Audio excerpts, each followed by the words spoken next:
ইস্টবেঙ্গল ক্লাবের নবরূপকার দীপক দাসের 23তম প্রয়াণবার্ষিকী পালিত হল। শুক্রবার ধনধান্য অডিটোরিয়ামে হয় এই অনুষ্ঠান। সম্মানিত করা হয় ইস্টবেঙ্গল ক্লাবের অধিনায়ক ক্লেইটন সিলভা ও সৌভিক চক্রবর্তীকে। দীপক জ্যোতি সম্মানে সম্মানিত করা হয় ক্লাবের প্রাক্তন প্রশিক্ষক স্বর্গীয় শচীন্দ্রনাথ মিত্রকে।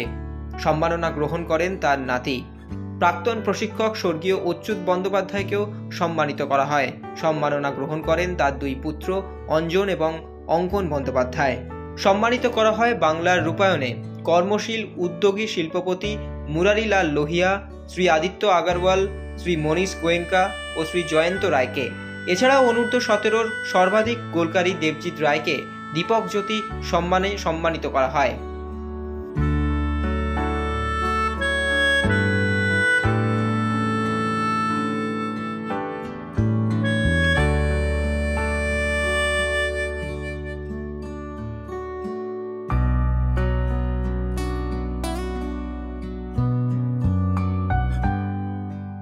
আজকের দিনটা আমাদের ক্লাবের পক্ষে মিশ্র দিন। মিশ্র জন্যে সুখেরও বটে, দুঃখেরও বটে। দুঃখের কারণটা বলাই বাহুল্য, যার স্মরণে আজকের এই অনুষ্ঠান, সেটা তো আমাদের মনের ভেতরে সবসময় গুঞ্জরিত হয়।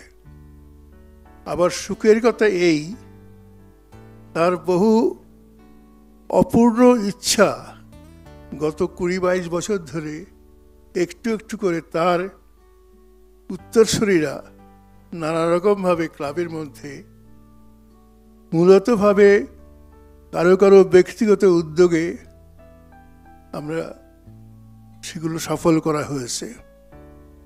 এখনো অনেক পথ চলা বাকি, কিন্তু চলা শুরু হয়েছে বহুদিন, চলা হয়েছে অনেক পথ, সামনে আরও দীর্ঘ পথ, সেটাও ধীরে ধীরে আশা করা যায় আমরা অতিক্রম করে যেতে পারব। এবং প্রতি পদক্ষেপেই আজকে যাকে নিয়ে এই অনুষ্ঠান, তার কথাও স্মরণ করব। কারণ আমরা যা কিছু করছি সবই এক ধরনের কথায় বলতে গেলে গঙ্গা জলে গঙ্গা পুজো। অবশ্য আমাদের ভারতীয় সংস্কৃতিতে গঙ্গা জলে গঙ্গা পুজো করাটাই প্রধান নিয়ম, সেটাই আমরা যুগ যুগ ধরে করে আসছি এবং করে এসে করতে পেরে আমরা সবসময় কৃতার্থ বোধ করি। দীপক পল্টু দাস আধুনিক ইস্টবেঙ্গল ক্লাবের রূপকার। আমি আধুনিক ইস্টবেঙ্গল, শুধু ইস্টবেঙ্গল ক্লাবের রূপকার বলবো না, আমি বলবো ফুটবলের রূপকার।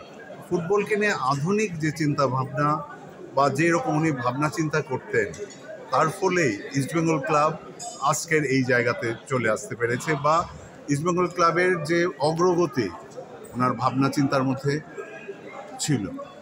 এবং তার চলে যাওয়ার পরেও কিন্তু আমরা তার আদর্শকে, তার ভাবাদর্শকে সামনে রেখেই চেষ্টা করেছি ক্লাবকে এগিয়ে নিয়ে চলে যাওয়া।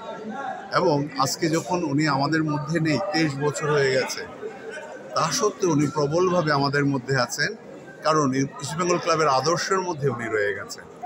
আর তাই এই অনুষ্ঠানে উনি যে আদর্শগুলো আমাদের সামনে রেখেছিলেন বা ইস্টবেঙ্গল ক্লাব উনি চাইতেন সেগুলো ইস্টবেঙ্গল ক্লাব করুক, সেগুলো নিয়েই দীপক জ্যোতি সম্মান। দীপক জ্যোতি সম্মানে যেরকম আমরা আজকের ফুটবলারদের সম্মানিত করি, ঠিক তেমনি আগামী দিনের যারা ফুটবলার বা খেলোয়াড় তাদেরকেও সম্মানিত করা হয়। ঠিক তেমনি যাদের হাত ধরে এইসব খেলোয়াড়রা তৈরি হয়েছেন, তাদেরকেও কিন্তু এই অনুষ্ঠানে সম্মানিত করা হয়। Extra time.